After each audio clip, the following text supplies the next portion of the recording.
আমরা এখানে যারা আছি প্রত্যেকেই লিটল ম্যাগের সাথে জড়িত। আমরা প্রত্যেকেই লিটল ম্যাগ সম্পাদনা করি। আমরা চিন্তা করেছি যে রবীন্দ্রনাথ এবং নজরুলকে নিয়ে আমরা অন্ততপক্ষে একটা দিন তাদেরকে স্মরণ করি, তাদেরকে আমরা শ্রদ্ধা জানাই। সেই মতে আজকে আমাদের এই আয়োজন।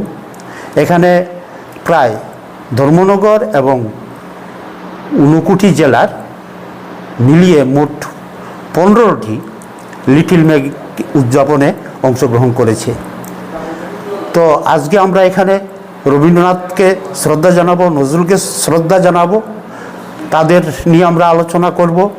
সেই সাথে আমরা লিটল ম্যাগের সাথে সংযুক্ত যারা আছেন, যেমন প্রকাশক, উপদেষ্টা মণ্ডলী কিংবা সহ সম্পাদক, সবাইকে নিয়েই আমাদের আজকের অনুষ্ঠান। আমরা এমন বিশেষ কোনো অনেক কবিদের আমরা আমন্ত্রণ জানাতে পারিনি, কারণ আমরা সম্পাদকরাই চিন্তা করেছি আমরা আগে আমাদের অনুষ্ঠানটা করি। অনুষ্ঠানটা হচ্ছে বার অ্যাসোসিয়েশনের হলঘরে, ধর্মনগর। আমার পরিচয়, আমি সম্পাদক নীলকণ্ঠ পত্রিকা, নাম নিবারণ নাথ।